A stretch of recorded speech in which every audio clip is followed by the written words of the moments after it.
Welcome back. I'm your host, Sosaia, and this is some episode number of the mix.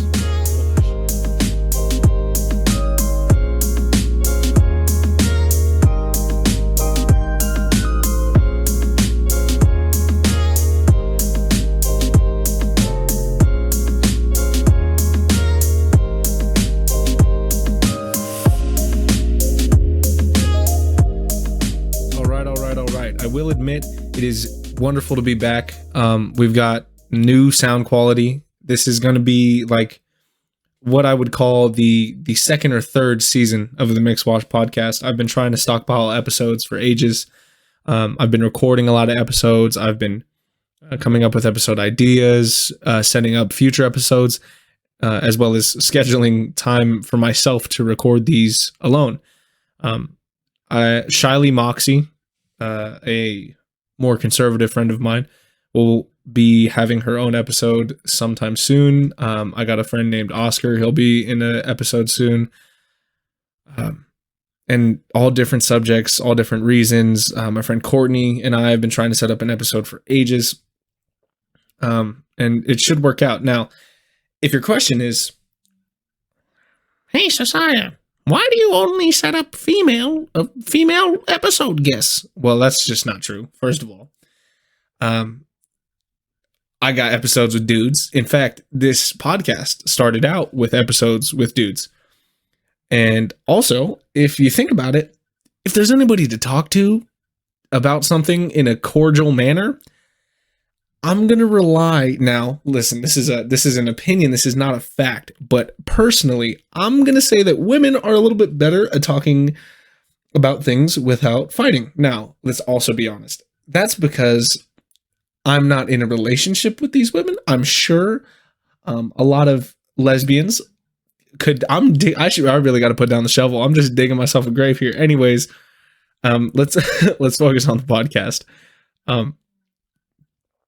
There's so much cool stuff that's going to happen with this podcast, and there's so much cool news that I have to deliver you. First of all, I know that on episode 775, when I had Lost Planet on and Rom, I told everybody that I had applied to Columbia University, and crazy moment, I got accepted. I am now. Why am I yawning? I'm now a part of the class of 2026 at Columbia University, and I could not be more excited to go attend 4 years of college. There's just so much to do. There's so much to be had. There's so much fun to be had, if you feel what I'm saying. I mean, I'm going to the biggest city in the United States, arguably, of course, because people always want to, well, if you look at the Bay Area as one city, it's really, just New York City's legendary, man. And I've always wanted to visit, and I'm so glad that I can visit, and I'm so excited to visit. You know what I mean? Not even visit. I'm going to live there. I'm going to live in New York City. Can you imagine living in New York City eventually a lot of my listeners will be from New York City and going to the college that I'm talking about now, which is a weird time thing. You know, this episode doesn't just exist in the present. And to be honest, I think that's a part of the beauty of art, and a part of the beauty of light, not light, the beauty of life. Our decisions last, and nothing is just momentary. We got a little deep Sorry for the voice crack there. We got a little deep in the first 4 minutes of this episode, and that's okay, because you know what the goal of life is? The goal of life is to get deep. And sometimes you do that, and sometimes you don't. Anyways, let me just go off on New York City for a second. First of all, I looked at Columbia University and its location. It's on Manhattan, you know what I mean? Which is already super cool, because so many cool things happen in New York City. And I do not claim to know a lot about the East Coast, and I won't claim to know a lot about the streets. I won't claim to know a lot about what goes on the East Coast, what it's like. But there's a Target or for the more bourgeois of you, or bourgeoisie of you, a Target, not too far from Columbia University. And listen, as a avid Target enthusiast, I am beyond excited to visit a New York City Target because I can only imagine that it is the coolest thing I will ever see. I've been to Las Vegas, but I ain't ever been to no New York City Target. Speaking of which, let me tell you, Las Vegas is amazing. It's a beautiful place, and I would recommend visiting it anytime. There's like these. Well, let's start with the coolest part. When you're in the plane coming down to the airport, you're looking out the window, and I was lucky, and I would recommend you do it this way. You want to show up early in the morning or late at night. Okay? Because the lights, my guy, the lights are just something else. Also, flying at nighttime is so cool. And I flew from Reno to Las Vegas, which is only like a 45-minute flight. It was, first of all, it was the only flight I've ever taken in my entire life. I've only flown from Reno to Las Vegas and from Las Vegas back to Reno. But it's just so cool, like, to look down on the earth, and I can only imagine what it's like to go to space. And I would love to go to space. I will go to space during my lifetime, probably. And so will all of you who listen to this podcast, probably, assuming that you're a part of my generation. If you're a little bit older, or 20 years older, or 30 years older, you may pass before that's popular. Anyways, less depressing. Back to coming to Las Vegas, okay? So you're in the plane, and you're looking down, and it's nighttime, and you just see these, like, dots. And it's like people's house lights, you know what I mean? And it's like, that's so cool, like seeing it from so high up. And then when you pull up, when you see Las Vegas in the distance, it's just this massive set of buildings. If you live in Reno, which a lot of my listeners live in Reno, it puts our tiny little, they call it the Row, downtown. It's 3 casinos, and these casinos are like, in comparison to Las Vegas's casinos, they're like a toenail left on the floor, like it's just a smidgen. It's so cool. You guys really got to go to Las Vegas. My personal favorite things, to talk about the food. Yeah, I mean, first of all, you got to talk about the food. A really cool experience actually happened to me while I was in Las Vegas. My mother had gotten a little lucky and made some extra money while we were, because it's Las Vegas. So like you put $1 here in the machine, you put $1 there in the machine. Sometimes you hit big. And my mom happened to make some money in Las Vegas. And we ended up eating at, I believe it's called The Cut. It's a Wolfgang Puck. I probably butchered his name. Okay. That's probably not how he says it. That's probably not how it's supposed to be said. But I'm going to say Wolfgang Puck. And it's going to work. Cool. Got it. I ate at his steak restaurant, and it was legendary. Also, an experience that I will never forget for the entirety of my life is that they played The Box by Roddy Ricch while I was eating a $242 steak. Okay, let's get back to the steak part. So we show up, and we're like, hey guys, our flight is in like 2 hours, and we need to eat, and can we get a table? And this is a high class restaurant. Obviously, it's The Cut, and first of all, it's in the Venetian. So this is not your like average mall food place. This is a Las Vegas upper echelon food place. I'm wearing basketball shorts and a Nike t-shirt. Granted, I don't look super bummy, but I got a mask on and I got sunglasses on inside, which is low key. I think they thought that I was someone that I'm not, of course. And they gave us a table because I just looked, maybe I looked important. You know what I mean? Maybe I had a way about me that made them get us a table instantaneously instead of making us wait. That, or maybe their service is amazing. I don't want to discredit them. Maybe The Cut service is understanding and awesome. And then we're eating, and listen, I don't want to say that the reason they played The Box was because I was in there, but when we walked in, the music was hella lame, and not hella lame. I mean, I love classical music, but it was like classical music, and then it was like that stuff you'd hear on 106.9, just like that regular radio pop stuff, but not like too regular. It wasn't a regular restaurant. Again, this is an upper echelon place. And then they play the box, and like my steak comes out to the box. I'm over here nomming on a. Okay, first of all, I looked at the menu in a ranch cup. First of all, they don't have ranch. Also, I've done this too many times. This is how you know that I grew up a certain way. I went to Grimaldi's, at Legends over here in Sparks, and I was like, oh, he was like, oh, can I get you anything, sir? And Grimaldi's isn't even a high class place. I'm like, oh yeah, can I just get some ranch? And he goes, sir, we do not serve ranch. I'm like, yo, what? And I guess it's because it's like not actually an Italian thing, which I get it, but stay authentic to the Italian way. But a cup of sauce at this expensive Las Vegas restaurant was $4. $4. Listen, $4 ain't a lot, but it's a sauce cup. It's a sauce cup.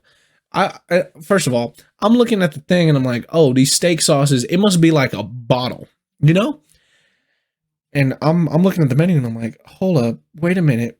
Everything on this menu is like $130 plus. The cheapest thing on the menu is $80. And I'm like, me being me, I'm like, yo, we got to order the $80 thing. I don't care what it is. And then my mom tells me like, no, it's okay. Like I want some money and like, it's whatever is your reward, whatever. And then she ordered a $242, I think it was a 40 ounce, something like that. It was a massive hunk of meat and it was absolutely amazing. And they, we split it, obviously. I mean, I'm not spending, I don't think anybody should be spending $500. Yo, is that what it's like to take a girl to prom? Like, okay, imagine you ask a girl out to prom and you're like, all right, where do you want to eat? And she goes, the cut, dog. Just surrender. Just FF. Like, it's 15 minutes, bro. Just enter/FF. Forfeit. You need to forfeit as soon as possible because that's a problem. Because my wallet cannot handle that. At least I would have to surrender unless you're just out here taking chicks to the cut. I can't afford to do that. Not yet, at least. Yeah, it was such an experience. Of course, I'm thankful for being able to do something like that. Shout out to Lady Luck for slipping my mom some cash that night. What a wonderful time. What a wonderful experience. On top of that, there's a lot of like, cute small places to get food in Las Vegas. And by small, I mean relative. I mean, everything is big in Las Vegas. Like I know they say everything is huge in Texas. I haven't been to Texas, but let me tell you, everything is huge in Las Vegas. Las Vegas is a next level beast when it comes to size. Everything is huge in Las Vegas. Everything is just on a scale beyond myself. Like the malls are just endless. There's a Miracle Mile shop where the circumference of the whole thing is built in a circle, right? And the length of the circumference of that circle is a mile. Listen, that doesn't sound far, but that's the distance. So let's say you take the distance around one football field is a quarter mile, right? Extendo that out into a straight line. Now that's like 2 football field lengths plus the curves at the end. So it's like hella long. Then you multiply that by 4. That's how long around it is. It is insane. It is so cool. I mean, sure, does it take a while to walk through? Of course it takes a while to walk through. But it's Las Vegas. Like, that's the whole point. You feel what I'm saying? And I'm sure that people who live in Las Vegas are like, not that they take it for granted, but, to them, it's like regular. That's not something super cool. Like they've been to the Strip 100 times. And also, not all of Las Vegas is humongous, like outside of the Strip, it's a pretty regular place. From what I saw, the neighborhoods are just neighborhoods. It's just like any other city or, suburban. Like, there's the inner city and then there's the suburbs. And just like any city, it's got its inner city and it's got its suburbs. And it's just cool. And I love Las Vegas. But on the other hand, like I'm going to New York City where everything is just huge. You know, I've seen pictures of Manhattan. It's just skyscraper, skyscraper, skyscraper, and it just keeps going. Like I've been to San Francisco. San Francisco is another one of my favorite towns. I love San Francisco so much. Um, like it, man, okay. I mean, I could just talk about everything I've done in terms of travel. So, um, San Francisco, wonderful place again. And what I'll say about everywhere I go is everywhere I go, I first thing I do is food. Of course, I'm a little like chubby fat kid at heart. You know, I just want to go places and I want to eat. Um, there's just great food like everywhere in San Francisco. You know, you walk a mile and there's like 8 places to eat on every block. There's nice little candy shops. There's chocolate shops. There's places to buy socks all everywhere. There's really cool like Disney stores. There's this, there's that. There's the, you know, Pier 39. There's places like that, which by the way, Pier 39 was the first place I visited when I went to California. Um, well, maybe not the first place I personally visited, like, but it's the first place that I remember going to, like with a purpose. You know what I mean? Like we went there to go there. We didn't just go there and then happen to go do something as a result of being there. It was like we went there for that, and it was for my 12th birthday. We went to the Exploratorium. Now, let me tell you, dog, for a little science and math nerd, the Exploratorium is goated, son. Exploratorium is the place to be. I enjoyed every moment of it. There's so much fun to be had in cities, and I'll always love cities. I mean, and hey, I can't predict how my life goes in the future. Maybe I end up loving the outdoors a lot more than I love cities, but I love cities. I love, and here, let me talk about this because this is how I view, and this is how I think about cities, and this is why I love them so much. In the city, there are places that are absolutely silent whilst also being the loudest place you can be. Let me explain. An example that I would like to use is the Renaissance in downtown. Now, regularly when there's no pandemic and you know stuff isn't going crazy, downtown Reno is hustling and bustling, and it's so loud, and you know there's people on every corner, there's people walking everywhere, there's a zombie crawl, there's a Santa crawl, there's something, you know, there's drunk people everywhere, there's partying, there's crime, whatever, you know, this and that and this and that everywhere. But at the same time, you could step into a certain building and find a nice room to sit down and just play on your phone or grab a bite to eat and just chill. And in that moment, you can be alone, you know, if you go by yourself. And that's absolutely beautiful. My personal favorite place downtown is the Renaissance. Like, it's a little bit out the way, of course, but it's still on the river. So you still get all of that hustle and bustle because it's right on the river. And you can grab a bite to eat.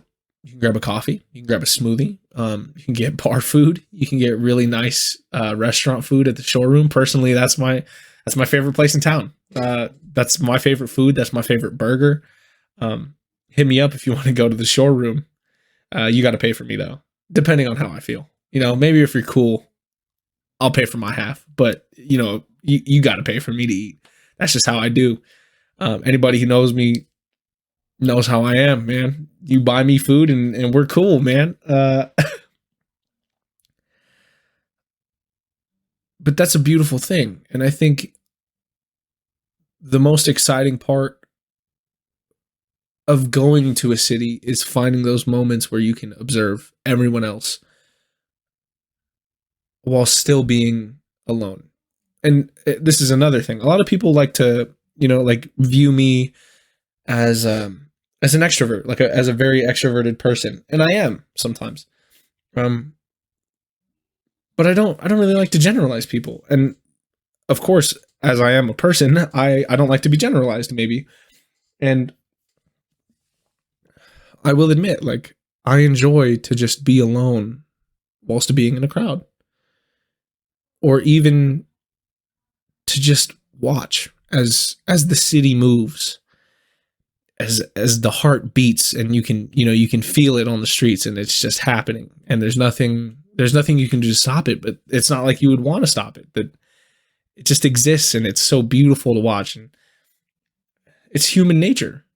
You know what I mean? Like, it's not even, wow, I'm just, at this point, I'm just saying words. At this point, I'm just saying words that just sound like words.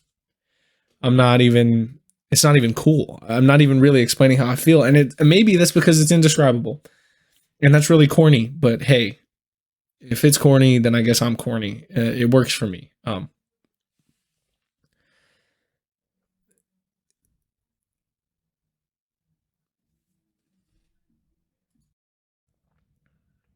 Anyways, returning to me talking about my travels. San Francisco has something that Las Vegas doesn't. And it is also something that New York City has, though very different, I would assume. San Francisco has the ocean. And this is like California in general. Like, I've been to Monterey, I've been to San Francisco, I've been to Sacramento, even though Sacramento is much more inland. Like, the ocean is just a beast. And taking Highway 1 all the way from San Francisco to Monterey is an absolute blessing. You know, it was a beautiful trip that I got to experience, and I'm thankful that I got to experience it, because that's a lot of water, guys. It's a ton of water. Of course, it's a ton of water. It's the ocean. But if you've never seen the ocean in person, it's just like seeing skyscrapers for the first time. You know, if you come from Elko and the tallest building you've seen is the Red Lion, and then you go to Reno and you see the Atlantis, you're like, whoa, that thing's huge. And then you go to Las Vegas, mind blown. And then, you know, you've gone to the lake before, and maybe you can see the other side of the lake. And then you go to Lake Tahoe, and it blows your mind, the sheer scale of that body of water. It's nothing like the ocean. The ocean is just this beast, man. You got to see it. This is, you know what? I should be getting paid for encouraging travel right now. And hopefully I have great stories to tell you guys about New York City when I get there, and when I record episodes in New York City, which is super exciting. I'm super excited to continue to do this. In fact, of course, I mean, I would like to turn this into a form of income. I would like to do this as a thing that I do. You know, I don't want this to just be my hobby. I would like to take this more seriously. I would like to include you guys more, have an opportunity for anybody who listens to be on the podcast. You know, maybe, well, once a month, I could, maybe if I have a Patreon, right? And then I'll take all of my Patreon members, and one of you will get an episode once a month. And if it's good, it's good. Hopefully it's good. Oh, geez. Imagine if you paid for a Patreon. Like, if you paid for my Patreon, you get picked and then you just can't talk. Like, that would just suck. I'd have to, like, approve it. Maybe. No, maybe it just have to be enough money for me to just post the episode regardless. Maybe it'd be a Patreon only episode. Jeez. Yeah, man. I'm so excited. I can't tell you how excited I am to go study astrophysics in New York City. And yes, so let me elaborate on what happened. So I'll put the video at the end of this episode. My sister recorded it, me opening my admissions thing. So Columbia had given us this website called the First Year Portal, where we created an account, and we had to open it on a certain day, and it would tell us what our status was. And I opened up the website, and I need to blow my nose. Hold up. Alrighty. Nose has been blown, but subject has been completely lost. I think I was talking about New York City or something. Oh, I was talking about the admissions process. So they give us this First Year Portal, and we're supposed to open it to see whether or not we got accepted. And I open up the website, and it says, your admission status has been updated. Would you like to view the update, or whatever? And it's a hyperlink. And I just like looked at it, and Lena was like, "What does it say?" And I'm like, "It says I got to view the update, and I'll just check it tomorrow." Because man, it's just nervous. And then I open it up, and there's this black screen, and it just says there's just a video. And listen, from watching other kids' admissions opening videos, they already knew that they got accepted from the video. I did not. Okay, I was so worried. I was like, it's about to open up and be a video from some dude who's like, "I'm sorry to inform you, but what?" Okay, so I think if you get accepted, you get a video. If you don't get accepted, you get like like just a page that says so.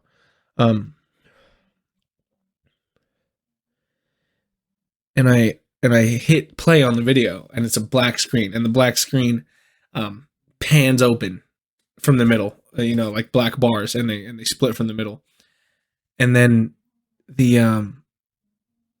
it just shows Columbia's campus, and this this fanfare is playing in the background, and then it says congratulations. And man, I threw my phone, I threw my chair. I was so excited, but in the moment, I think I'm more excited now than I ever have been. I think in the moment I was just really relieved, really relieved that like I didn't have to worry anymore. Your boy had a place to go. Your boy secured his spot. And of course, not everybody gets it on their first try. And it's easy for me to say, like I stopped worrying and whatever, it paid off or whatever. But I think it's more accurate to say that I was relieved that I had secured my spot. Now, I don't think there's anything wrong with getting rejected from anywhere. I think if anything, that should ignite a fire within you to move further, to fight harder, to get accepted to a different college, to fight to prove them wrong. Which is something I live by. You don't get sad when someone doubts you. You just work harder to make sure that doubt is ill-willed. I think I said this in the past, and maybe in a past episode, but we can't prove, or we can't control what people think about us. But what we can control is whether or not they're right. And that's just strong facts, man. That's strong facts. Anyways, I loved talking to you guys today. I hope the podcast quality the sound quality is better. I hope I'm not saying and too much. I definitely said and a couple times in this podcast episode, but that's completely fine. You guys have a wonderful night. It's been great to be back. This has been the Mix Wash podcast. This has been the Mix Wash podcast with your host, Sosaia.